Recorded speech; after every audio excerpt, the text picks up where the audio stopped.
Darbhanga blast के मामले में एनआईए ने बड़ा खुलासा किया है। एनआईए के मुताबिक पाकिस्तान और लश्कर के इसके लिए टेरर फंडिंग की गई थी। मामले का मुख्य आरोपी सलीम लगातार लश्कर के संपर्क में था। सलीम के खाते में भी आतंकी संगठन से लगातार फंडिंग हो रही थी। लश्कर तैयबा के जरिए ही इकबाल काना से भी संपर्क में आया था सलीम। कई बार पाकिस्तान भी जा चुका है। सलीम ने पाकिस्तान में बम बनाने की ट्रेनिंग भी ली है। अब सोचिए दरभंगा में प्लेटफॉर्म पर हुए ब्लास्ट से कितने लिंक जुड़े और आखिरकार ये लिंक जुड़ते जुड़ते पाकिस्तान तक जा पहुंचे। दरभंगा में प्लेटफॉर्म पर ब्लास्ट हुआ था। राष्ट्रीय जांच एजेंसी एनआईए ने जांच शुरू की। पता चला कि प्लानिंग ट्रेन में ब्लास्ट करने की थी। इससे जुड़ते हुए कड़ियां पहुंची हैदराबाद में। दो भाइयों तक इमरान और नासिर की गिरफ्तारी हुई। उन्हें लेकर एनआईए की टीम पटना पहुंची। उनसे जुड़ते हुए दो और नामों का पता चला और फिर पता चला कि इनका कनेक्शन पाकिस्तान से जुड़ा है। फंडिंग पाकिस्तान के आतंकी संगठन से हो रही थी। दरभंगा ब्लास्ट के मामले में एनआईए ने बड़ा खुलासा किया है। एनआईए के मुताबिक पाकिस्तान और लश्कर से इसके लिए फंडिंग हुई। मामले का मुख्य आरोपी यानी कि सलीम लगातार लश्कर के संपर्क में था। सलीम के खाते में भी आतंकी संगठन से फंडिंग हो रही थी। लश्कर तैयबा के जरिए इकबाल काना के संपर्क में आया था सलीम। कई बार वो पाकिस्तान जा चुका है और पाकिस्तान में उसने बम बनाने की ट्रेनिंग भी ली थी। प्लानिंग बहुत ज्यादा खौफनाक थी।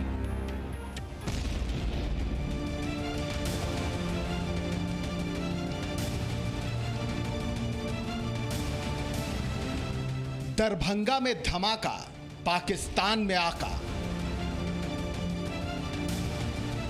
एनआईए की रडार पर साजिश के 4 किरदार।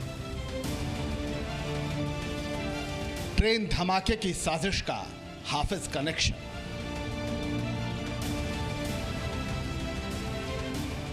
दरभंगा ब्लास्ट मामले में एक मोबाइल नंबर से साजिश के धागे लगातार खुलते ही जा रहे हैं। 17 जून को देश को दहलाने की बड़ी साजिश बेशक नाकाम हो गई, लेकिन इस साजिश के तार एक बार फिर सरहद पार से जुड़ गए हैं। हिंदुस्तान में बर्निंग ट्रेन की साजिश को अंजाम देने वाले चारों आरोपी गिरफ्तार कर लिए गए हैं। एनआईए को पहले ही इमरान और नासिर की कस्टडी मिल चुकी है और अब मुख्य साजिशकर्ता कफील को भी 6 दिन की एनआईए की कस्टडी में भेज दिया गया है। कफील को फिलहाल पटना के बेऊर जेल भेजा जा रहा है, जहां से एनआईए की टीम उसे अपनी हिरासत में लेगी। एनआईए की विशेष अदालत ने साजिश के सूत्रधार सलीम को न्यायिक हिरासत में भेजा है। बीमार होने की वजह से फिलहाल उसे एनआईए की कस्टडी में नहीं भेजा गया। तो निरंतर टेररिस्ट ग्रुप से आतंकवादी का ये पाकिस्तान से जुड़ा हुआ है। हाफिज वो जो है उसका अलकायदा से काना सलीम काना से तो निरंतर था, वो टच में था, आता जाता रहा। तो लेकिन अनलकली वो बीमार हो गया। सीरियसली बीमार है, मतलब एक्चुअली बीमार है। वो यूरिनरी प्रॉब्लम है, कैथरेट्स लगा है। तो उसके लिए हम लोग ने नहीं मांगा, वो जुडिशियल कस्टडी में ही रहेगा। पाकिस्तान में इस साजिश का मास्टरमाइंड इकबाल काना है। उसी के इशारे पर यह खौफनाक प्लान तैयार किया गया। एनआईए का कहना है कि वारदात के लिए फिलहाल 1,60,000 रुपए की फंडिंग की गई थी, लेकिन अगर ये लोग अपने मंसूबे में कामयाब हो जाते तो इन्हें करोड़ों रुपए मिलते। फंडिंग की बात सामने आई है। 1,60,000 पहले दे चुका है पाकिस्तान ने, और ये अब एग्जीक्यूट हो जाता प्रोग्राम, ये रेलवे ब्लास्ट हो जाता, करोड़ों जितने संख्या में जाती जाने में सुपरफास्ट ट्रेन थी, एक्सप्रेस ट्रेन थी। तो आप सोच सकते हैं ये रेलवे का भी डैमेज होता, तो उसके बाद उसको काफ़ी पैसा मिलने वाला था, करोड़ों से। बहरहाल साजिश के सभी किरदार फिलहाल एनआईए की गिरफ्त में हैं और अब इनसे पूछताछ कर एनआईए की टीम इसे पूरी तरह से बेपर्दा करने की तैयारी में है, क्योंकि इस साजिश ने ये सवाल बड़ा कर दिया है कि क्या देश की लाइफलाइन भारतीय रेलवे अब आतंकियों के रडार पर है और पाकिस्तान में बैठे आतंकी किस तरह से इस साजिश को अंजाम देना चाहते हैं। 9 तारीख तक क्या एनआईए कुछ विशेष इन आतंकियों से निकलवा पाती है, कुछ ज़्यादा जानकारी निकलवा पाती है, या फिर एनआईए की तरफ से रिमांड की और तारीख बढ़ाने की अपील की जाएगी कोर्ट में। कैमरा पर्सन फिरोज के साथ आशुतोष चंद्र, जी मीडिया, पटना। ये पूरा मामला क्या है आपको समझाते हैं, कब क्या हुआ। दरभंगा ब्लास्ट की टाइमलाइन को समझिए। सबसे पहले 17 जून को दरभंगा में रेलवे स्टेशन पर प्लेटफॉर्म पर ब्लास्ट होता है।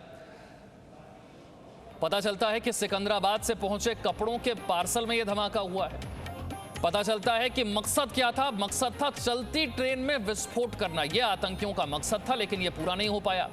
नेपाल से सिकंदराबाद लिक्विड केमिकल लाया गया था। इसी लिक्विड केमिकल के जरिए ट्रेन में धमाका किया जाना था। 25 जून से एनआईए राष्ट्रीय जांच एजेंसी ने इस धमाके की जांच शुरू की। इसके बाद हैदराबाद से इमरान और नासिर को पकड़ा गया। ये मूल रूप से कैराना के रहने वाले। एनआईए ने कैराना से सलीम और कफील को पकड़ा, यानी कि कुल मिलाकर 4 गिरफ्तारियां हो गई। अब जो सलीम और कफील ये पकड़े गए, इसमें पता चला कि सलीम ही मास्टरमाइंड है और ये हाफिज सईद के संपर्क में था। सलीम ने पाकिस्तान में बम बनाने की ट्रेनिंग ली थी और लश्कर तैयबा ने धमाके के लिए फंडिंग की थी। सोचिए आप, दरभंगा में प्लेटफॉर्म पर ब्लास्ट होता है, लिंक जाकर जुड़ता है लश्कर तैयबा से, पाकिस्तान से। फंडिंग वहां से हो रही थी, तैयारी यहां की गई।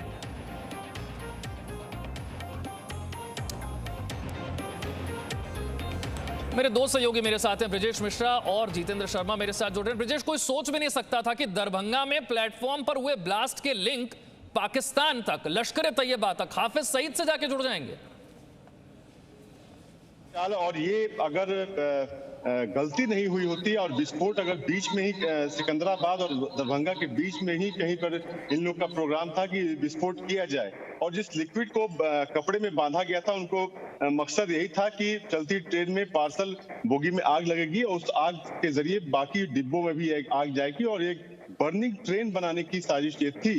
लेकिन ये पूरी साजिश कामयाब नहीं हो पाई और जब एनआईए ने जांच शुरू की तो ये तार जुड़ते चले गए और जिस तरीके से जो चौंकाने वाले खुलासे हो रहे हैं वो अपने आप में है काफी गंभीर है। और एनआईए की टीम जो है कल शाम में इमरान और नसीर जो हैदराबाद में जो भाई हैं उनको लेकर दिल्ली चली गई है एनआईए की टीम। वहां पे पूछताछ की जा रही है और जो कफील है और सलीम है, सलीम की तबीयत खराब है तो वो बेऊर जेल में ही उसका इलाज चल रहा है, लेकिन कफील को फिलहाल एनआईए की टीम जो है वो बेऊर जेल से लेकर एटीएस का जो हेडक्वार्टर है यहाँ पे वहां पे लाया गया है, उससे पूछताछ की जा रही है। लेकिन संभावना ये है कि इनको भी दिल्ली ले जाया जाए। लेकिन जो तार जुड़ते जा रहे हैं तो एक बिहार जो दरभंगा मॉड्यूल की बात की जा रही है, तो अभी तक जो एनआईए की जांच में आया है कि बिहार से इसका कनेक्शन नहीं है, क्योंकि यहाँ पे कुछ ऐसे संगठन अभी वहां पे एक्टिवेट नहीं है, स्लीपर सेल, जो इसको कामयाब कर सके। तो बिहार अगर ऐसा होता तो एनआईए की टीम जरूर से इन लोगों को स्पॉट पे ले जाती या फिर उस दरभंगा के उन इलाकों में ले जाती जहां पे उनका संपर्क था। तो इन लोगों को दिल्ली ले जाया गया है, लेकिन जो खुलासे हुए हैं वो काफी चौंकाने वाले हैं। अब इसमें टेरर फंडिंग भी हुई है और ईडी की टीम भी इस जांच में शामिल हो गई है। विशाल। जितेंद्र, दरभंगा में ब्लास्ट होता है, लिंक जाकर हाफिज सईद से जुड़ जाता है।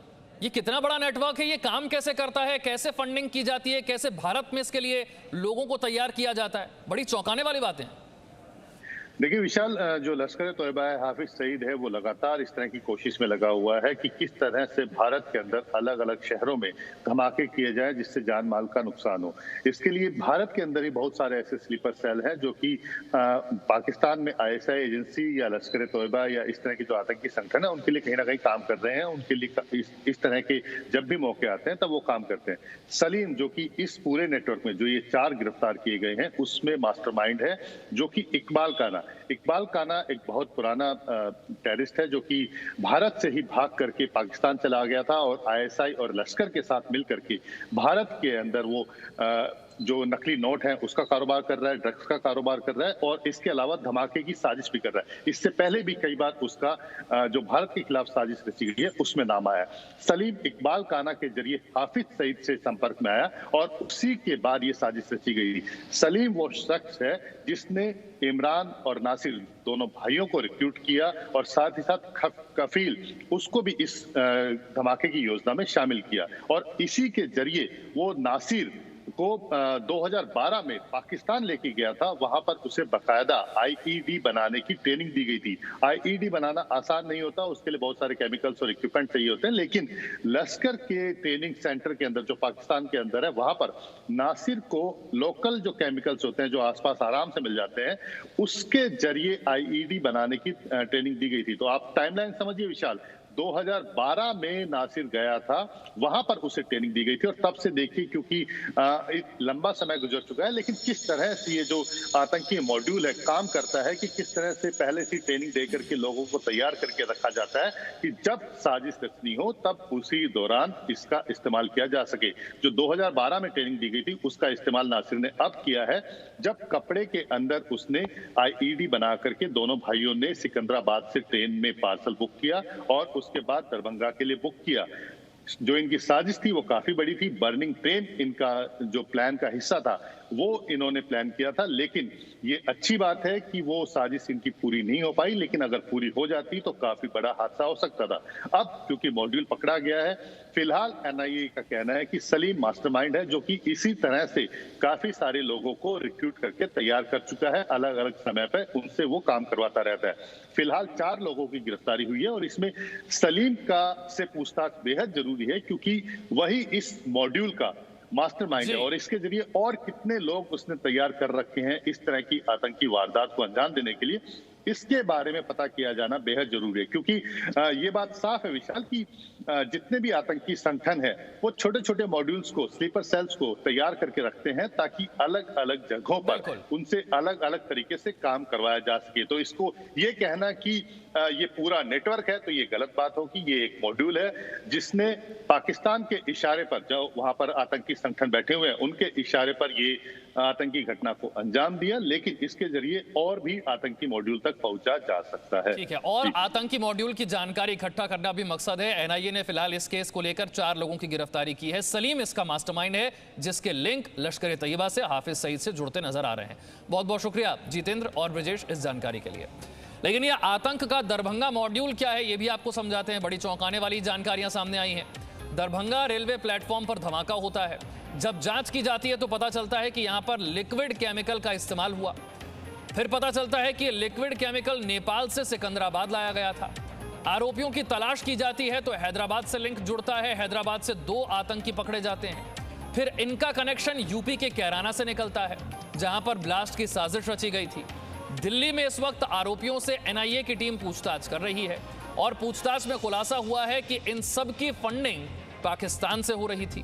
धमाके का हाफिज सईद कनेक्शन सामने आता है। भारत का मोस्ट वांटेड आतंकी हाफिज सईद, जिसने 26/11 मुंबई हमले की साजिश रची थी, वही हाफिज सईद इससे कनेक्शन जुड़ता हुआ इसका नजर आ रहा है। दरभंगा धमाके से जुड़े हुए 4 आरोपी पकड़े जा चुके हैं। एनआईए उनसे पूछताछ की तैयारी में है, लेकिन इस बीच जी मीडिया की टीम कैराना पहुंची, जहां से वारदात के मुख्य आरोपी कफील और सलीम को गिरफ्तार किया गया है।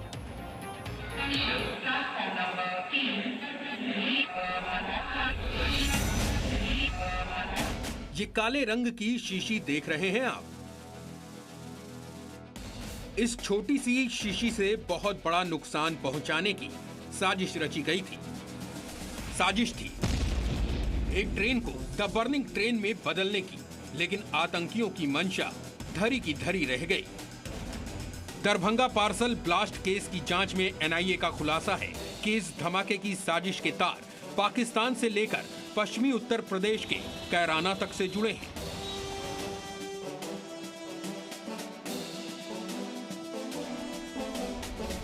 नासिर खान, इमरान खान, हाजी सलीम और कफील, इन 4 चेहरों को गौर से देख लीजिए।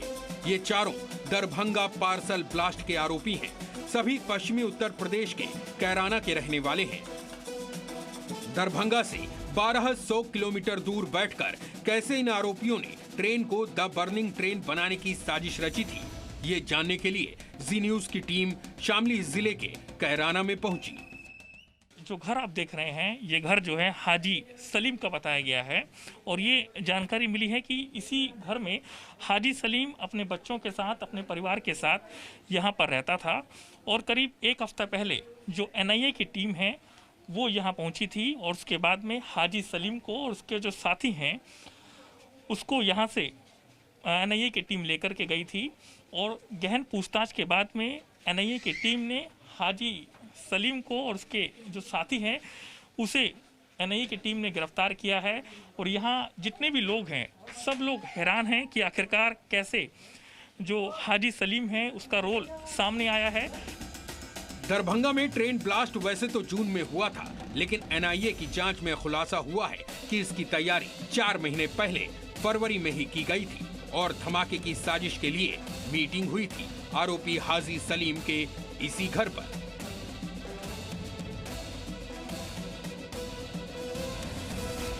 एनआईए की टीम ने जो जांच की है उसमें तमाम बड़े खुलासे हुए हैं कि हाजी सलीम का ये जो घर आप देख रहे हैं, इसी घर पर एक मीटिंग रखी गई थी जिसमें मोहम्मद इमरान, नासिर, हाजी सलीम और उसी के साथ में जो काफिल है वो लोग यहाँ इकट्ठा हुए थे। दरभंगा ब्लास्ट के पीछे हाफिज सईद का हाथ। कैराना के लश्कर आतंकी हाजी सलीम को लेकर बड़ा खुलासा हुआ है। हाजी सलीम भारत के मोस्ट वांटेड आतंकी हाफिज सईद के संपर्क में था। इस बात का खुलासा एनआईए की ओर से हुआ है। सूत्रों के मुताबिक हाजी सलीम के घर पर आईईडी ब्लास्ट की साजिश रची गई थी। सलीम के घर साजिश की प्लानिंग में लश्कर-ए-तैयबा का भी हाथ था। पाकिस्तान में बैठे आतंकवादी संगठन लश्कर के आतंकवादी इकबाल काना के इशारे पर ही ट्रेन ब्लास्ट की प्लानिंग बनी थी। अब ये भी जान लीजिए कि आखिर इकबाल काना है कौन। इकबाल काना उत्तर प्रदेश के कैराना का रहने वाला है और काफी पहले पाकिस्तान भाग गया था। वहीं पर इकबाल आईएसआई के संपर्क में आया और नकली नोटों का सबसे बड़ा किंग पिन बन गया। इकबाल काना भारत में नेपाल और बांग्लादेश के जरिए जाली नोट भेजता है। कैराना और शामली के कई लोग आज भी इकबाल के संपर्क में हैं। आरोप है कि पाकिस्तान से कपड़े और फल की टोकरी में भरकर हथियारों की सप्लाई भी कैराना में होती है। इकबाल काना उत्तर प्रदेश के कैराना का रहने वाला है जो पाकिस्तान में बैठकर आईएसआई के इशारे पर भारत में आतंकी गतिविधियों की साजिश रच रहा है। इकबाल काना की भारतीय सुरक्षा एजेंसियों को तलाश है। कहने को तो इकबाल काना की पाकिस्तान में एक दुकान है, लेकिन असल में वो आईएसआई और लश्कर का हैंडलर है। हाजी सलीम कई बार पाकिस्तान जा चुका है। जांच एजेंसियों के मुताबिक हाजी सलीम भारत में लश्कर का स्लीपर सेल था। सूत्रों से खुलासा हुआ है कि नासिर ने पाकिस्तान में केमिकल बम बनाने की ट्रेनिंग ली थी। कैराना के रहने वाले हाजी सलीम के आतंकी कनेक्शन से उसके पड़ोसी भी हैरान हैं। Presenting B News app available on Google Play and App Store. Download it now.